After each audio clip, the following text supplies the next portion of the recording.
Erin, you've really aged. Women over 40 are pretty much done for, aren't they? I think so too.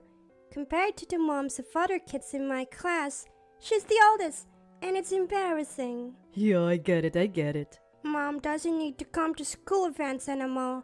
It's better if only Dad comes. I totally understand how you feel, Paul. To be honest, I regret marrying her. Right. Recently, my husband Joseph and our son Paul have been having these kinds of conversations right in front of me. I am Erin, 42 years old. I live with my husband, who's 5 years younger than me, and our 10-year-old son.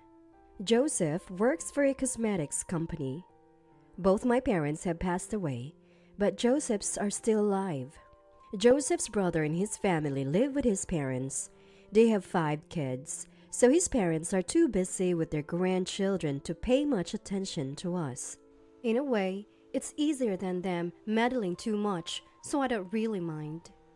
Joseph used to be very caring, kind when we got married, but now he treats me like I'm just middle-aged. Paul, growing up seeing this, has started to speak rudely to me, imitating Joseph. No matter how much I scold him, he doesn't listen because Joseph just laughs it off. But Dad says it's good to be honest about everything. It's not nice to say things that hurts others. Didn't your teacher scold you recently for that? Paul recently made a girl in his class cry by calling her ugly. I had just been contacted and scolded by his teacher about it. It happens too often. I blame his father, who never scolds him. They're truly like father, like son.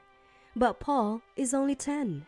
I worry about what he'll become in the future if he is like this now. Even as an adult, it hurts to hear such things. Being called old or ugly every day by the only 2 family members have really gets me down. I quit my job to get married and raise Paul. But once he started elementary school, I took a part-time job at a supermarket. Actually, that's where I met Joseph.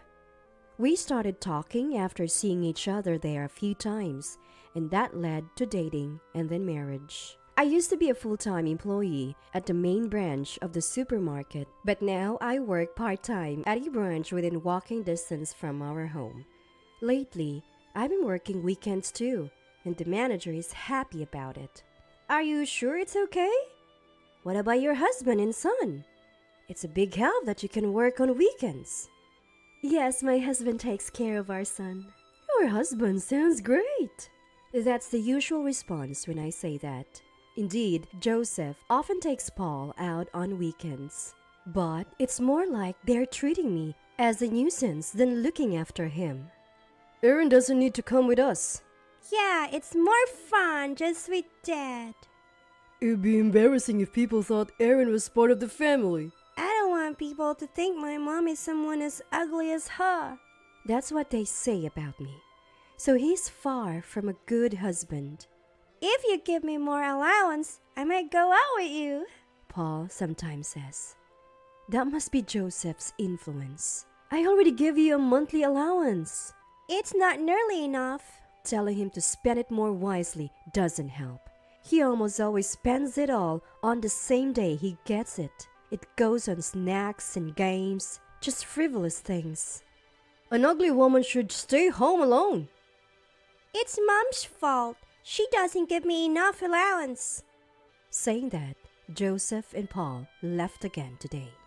I've been working on weekends lately, but the manager told me to take a break and relax with my family for once, and I couldn't refuse bluntly. I felt too embarrassed to admit to him that I was being ostracized by Joseph and Paul. After finishing the cleaning and laundry, I let out a big sigh. Having nothing else to do, I thought about going shopping for the first time in a while. A little stroll outside would be a nice change of pace. I enjoyed some window shopping, but then realized I didn't particularly want anything. Before I knew it, I found myself in front of a restaurant we used to visit often when Paul was still in preschool. Back then, Paul didn't talk back like he does now, and Joseph was still kind. I almost teared up thinking about those times. No matter how fondly I recall the past, it won't change the present. I left the place with that thought. A bit further away, I heard a familiar voice and turned around. What? There were Joseph and Paul with an unfamiliar woman, looking like a happy family, entering the restaurant without noticing me. Who was that woman? Paul was smiling at her, a smile he had never shown me. Back home, the image of Paul's smile kept flashing in my mind. Their close behavior didn't seem like they had just met yesterday. Had Joseph and Paul been meeting that woman on their outings? Then the worst thought crossed my mind. Was she Joseph's? When Joseph and Paul returned home that night, they acted as usual. I guess meeting that woman had become routine for Paul, so I decided to ask Paul first, wanting to know what Joseph told him about her. Hey, Paul, I saw you with Dad and a woman I don't know yesterday. Who is she? Ah, you saw? She's much prettier than Mom, right? Dad's friend? No, she's Dad's girlfriend. What? That's what Dad said. He told me to keep it a secret from you, Mom. But now that you've seen it, can't help it. If you were as pretty as her, I'd have gone out with you too. I was speechless at Paul's words, smiling, and shocked that Joseph had brazenly introduced his affair to Paul. I couldn't pretend not to know anymore. That night, I confronted Joseph with what I saw and what Paul said, planning to discuss it away from Paul, but Joseph said there was no need to hide it since Paul knew everything already. So we talked in the living room. Paul sat on a kitchen chair, silently listening. I had no choice but to ask about the woman. Joseph admitted to the affair without hesitation. I was actually thinking of talking about it soon. What do you mean? Layla is crazy about me and desperately wants to marry me. To do that, I need to divorce you. Layla is 12 years younger than you, Aaron. She's 30 and beautiful. Anyone would say she's the better choice, right? But taking your child to meet your mistress? What are you thinking? I thought it'd be better for Paul to get used to his new mom. What? Hey, Paul, what do you want? To live with this woman? Or your new mom? Which one? I obviously want to live with Dad and my new mom. The nuisance should just leave. Paul! I felt like being hit in the head with a hammer. I never thought Paul would say such things to me. But this house was left to me by my father. I have no reason to leave. I was about to say that when Joseph spoke first. Paul, this house was built by Mom's dad.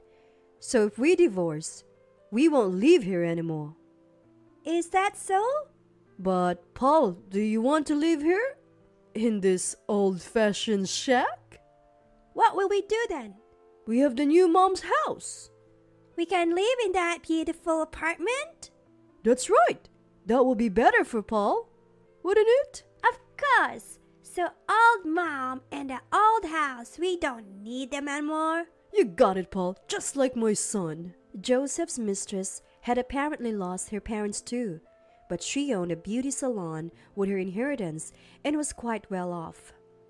Joseph had become close to her after making a deal to supply his company's cosmetics to her salon, and he was planning to quit his job and become an executive at her salon after divorcing me and marrying her. I was astonished that things had progressed that far. If Paul prefers Joseph's mistress over me, there's nothing I can do. I agreed to the divorce, exhausted and without the will to hold back. Of course, I demanded alimony, but Joseph just laughed. If it can be settled with money, it's cheap. Layla will pay. This way, I can finally be free of you, Aaron. Paul laughed alongside Joseph. After I signed the divorce papers, Joseph and Paul left looking happy. Watching them go, I felt my heart growing colder. Had I become such a boring person that they could look down on me like this? I thought I had tried my best for Joseph and Paul. Feeling pathetic that this was the result, I decided to forget them. There was no point in staying down. It was foolish to waste any more of my life for them. I was glad I had a part-time job. Having a place to work felt incredibly reassuring.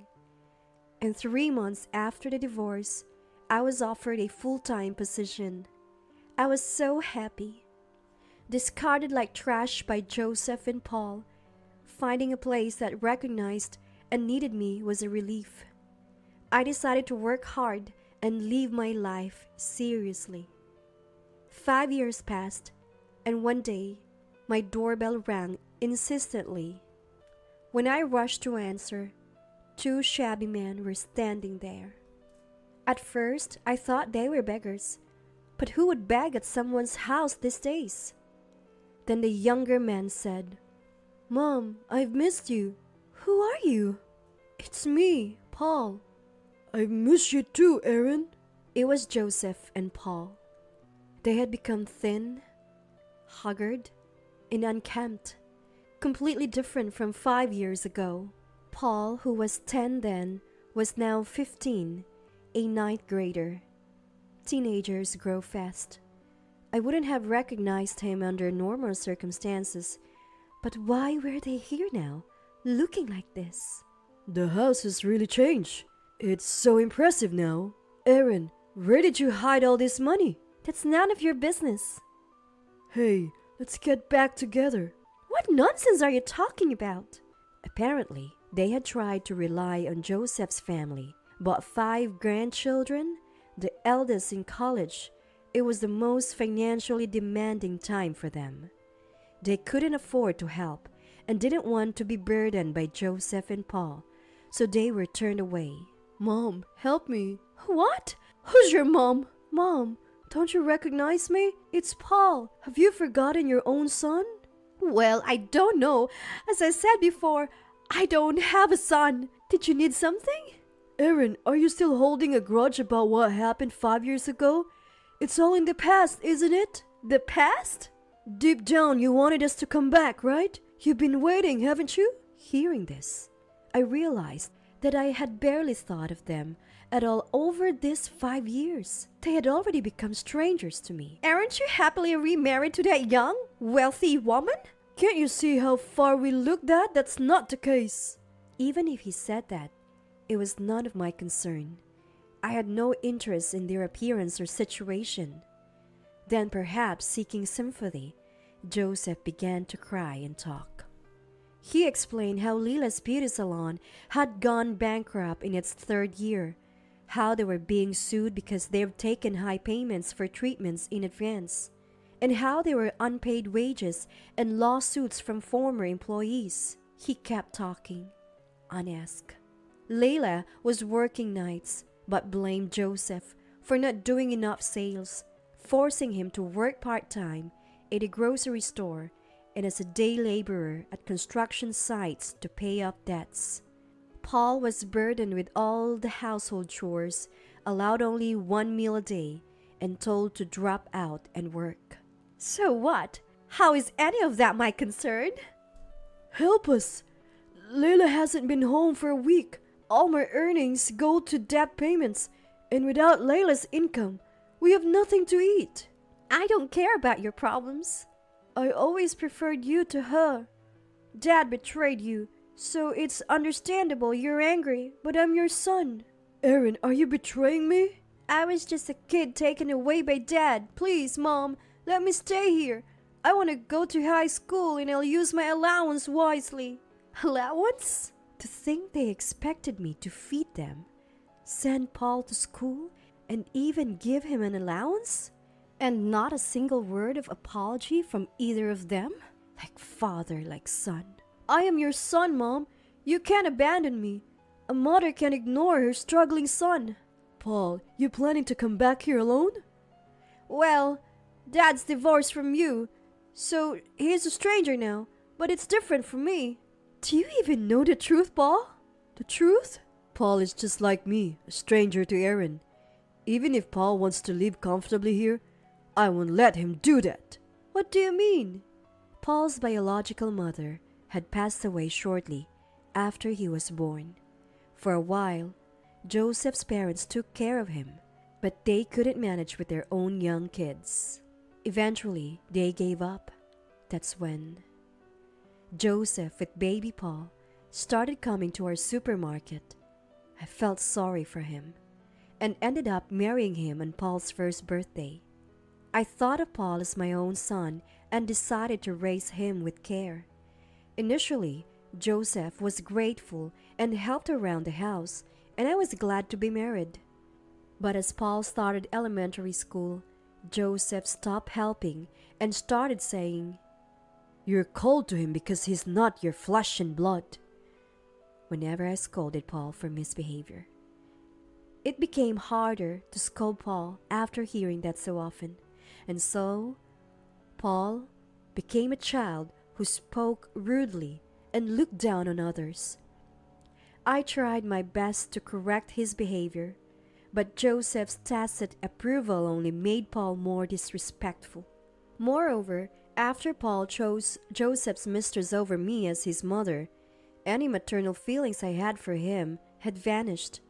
That's why I felt no sympathy for Paul now, pleading for help while arguing with Joseph.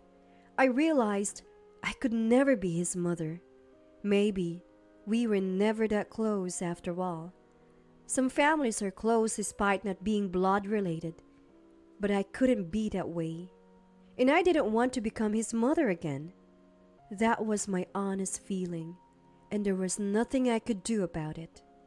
Can you two, who are unrelated to me, stop standing in front of my house in such a shabby state? It's a nuisance, so please leave. That's harsh. What if at that time? What? 5 years ago, if you had said you wanted to live with me, even without blood ties, I was ready to go through any hardship to raise you. Mom, you chose to leave me first, Paul, so I am no longer your mother. Don't come here again, and you too, Joseph. At my words, Paul and Joseph both slumped their shoulders. Then as I said those words, my husband Brian came home. What's wrong? Welcome home. Aaron, you remarried? Yes, 2 years ago. Who are they? Some people from the past, but they were just leaving. I had told Brian about my divorce and my son. He probably realized that these two were my former family. Without saying a word to them, Brian turned his gaze back to me. I'm home. What's for dinner? Your favorite meat and potatoes. Looking forward to it. Let's go inside. You're done here, right? Brian put his hand on my back and glared at them.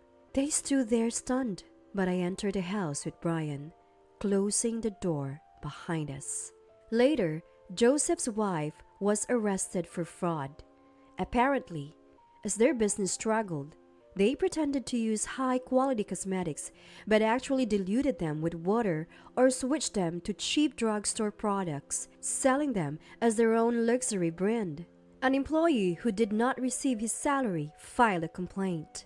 Joseph, being in charge of oversight, couldn't escape liability for damages.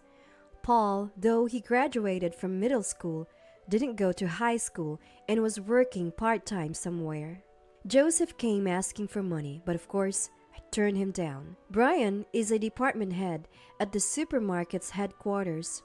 Brian, too, is remarried. His previous wife passed away from illness 3 years into their marriage. Over 20 years ago, they had no children. I think I wouldn't have remarried if Brian had children. It's not because I dislike parenting. I couldn't properly raise the only child I had. I didn't get to see him grow up. That's why I thought I couldn't be a mother again. Brian understands my feelings. When I said I wanted to live in the house left by my parents, he agreed and renovated it for us. He's always thoughtful and kind, and I want to stay by his side forever.